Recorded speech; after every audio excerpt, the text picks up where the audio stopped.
So I'm shooting a little live session. That way it'll get uploaded to YouTube automatically and I won't have to do any editing. I have to come in and edit some descriptions and stuff, but that's all right. I am back producing videos.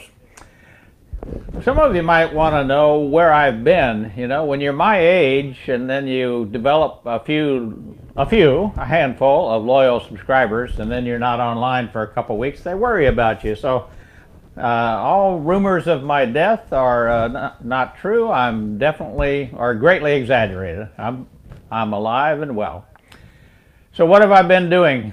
I came up with an idea for a shop project, fairly interesting and substantial one, but one entirely designed for beginners and for people who need to share their small workshop or with their cars or their bicycles or their motorbike, all of those kinds of things. And I thought it was such a good idea, and I'm not going to tell you what it was exactly, but I decided to go ahead and finally learn SketchUp and Layout and Cut List Optimizer, three different applications. So I've always been a computer-related guy, and what I want to do now is just share with you my experience of learning SketchUp. Maybe there's a bunch of you out there who have given it a little go once or twice and given up, or decided you're never going to be able to learn it, or maybe you just haven't had the time because you're raising kids and busy with your woodworking and family to take on something brand new.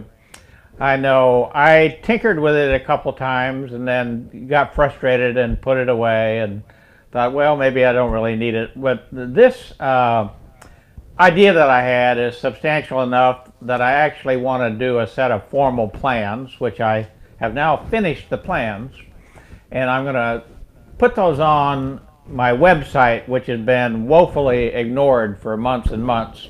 So now I got to bring my website up to date, smallworkshopguy.com. If you go there now, you're going to see a pretty miserable excuse for a website.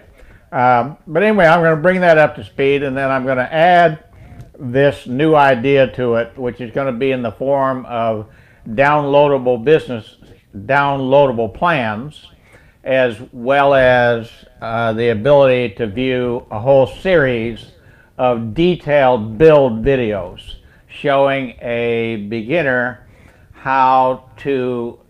I've designed it in a way that there's no fancy tools required. I'm assuming a table saw is available and maybe a router is available, because this concept has a lot to do with match fit dovetail clamps.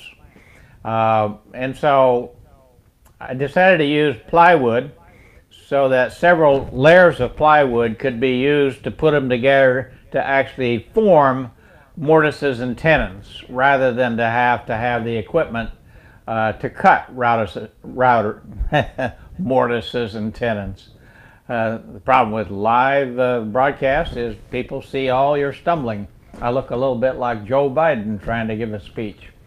But anyway, I've been hardly in the workshop at all. I've been in the house on the computer for literally 3 weeks now, about maybe 3 hours a day, trying to get my plans done and learning SketchUp. And here's my experience with SketchUp. Well, I won't talk about the plans anymore. They'll be available later on my website for a small fee, along with all of the build videos.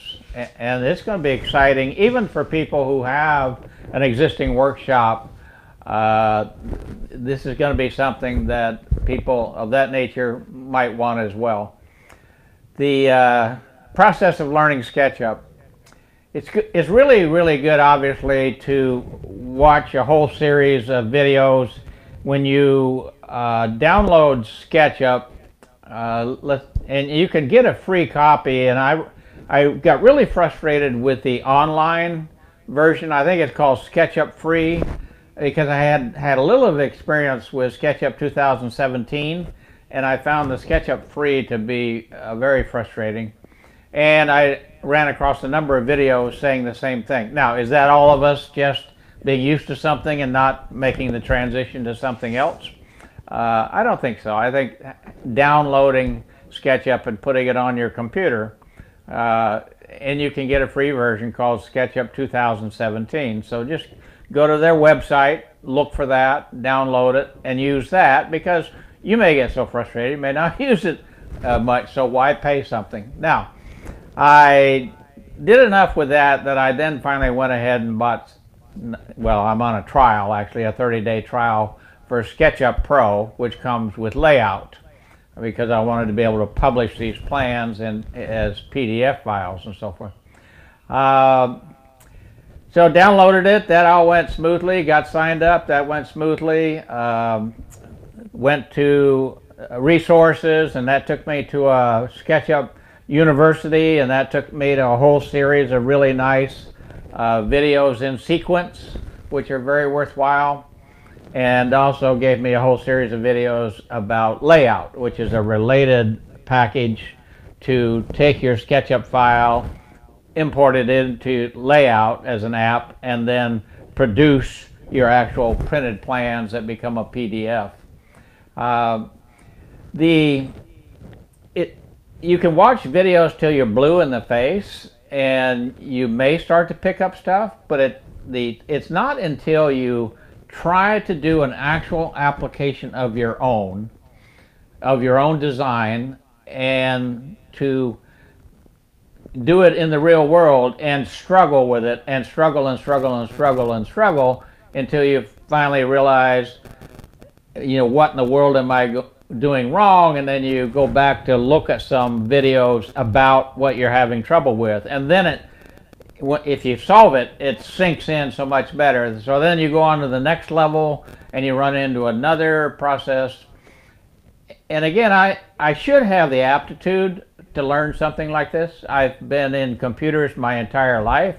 I got out of graduate school and went to work for IBM. And then I have run my own company for 40-some years before I turned it over to my son.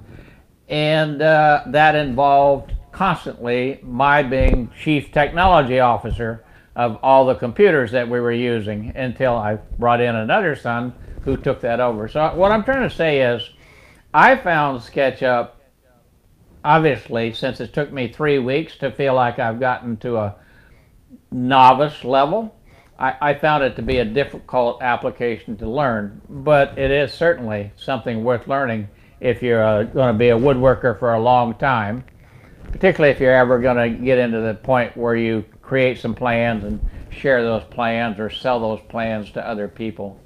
So it is difficult. You must go back and forth and back and forth.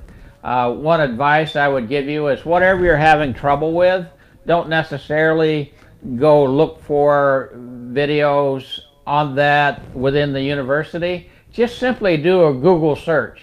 So one of the things I was having difficulty with was putting dovetail grooves across something, and then dovetail grooves going the other way. And that got to be very difficult in SketchUp. And by doing just a search for crisscross, dados, because that's similar to dovetail grooves, I was able to go directly to some resources. So that's what I recommend. For those of you who are young, and I know a lot of the people that subscribe to me are in their 30s and 40s, if you're going to do woodworking for a long time, I think it's worth taking the time in some evenings and stuff for 3 weeks, 6 weeks to keep tinkering with SketchUp and to learn it. I am now kind of excited about using it for more projects in the future. That's all I had today. I just wanted to share where I've been and a little bit of a tip of a little exciting stuff that I've got coming up, and talk about how this old dog is continuing to try to learn new tricks, keep the old gray matter vital and from deteriorating too much.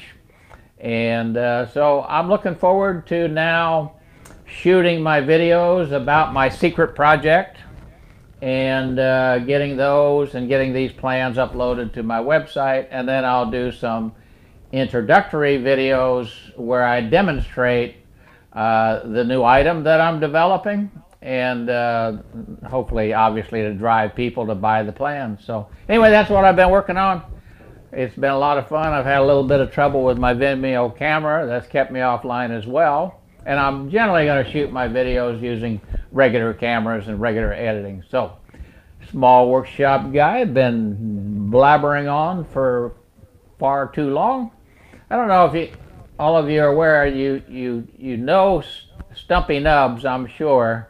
And on his Twitter feeds, I found out that he had a major injury on his hand. He hasn't put it on YouTube yet, and so I'm wishing him the best on his recovery. He was using one of those almost like chainsaw ratchets on the end of the a spinning device, and it got away from him and apparently chainsawed through his hand. So he's had some major surgery, some pins and stuff, and my wishes go out to him. I hope he's recovers nicely and gets back in the studio to produce videos. Small workshop guy saying be safe in your workshop. Signing off. Have a good Sunday evening.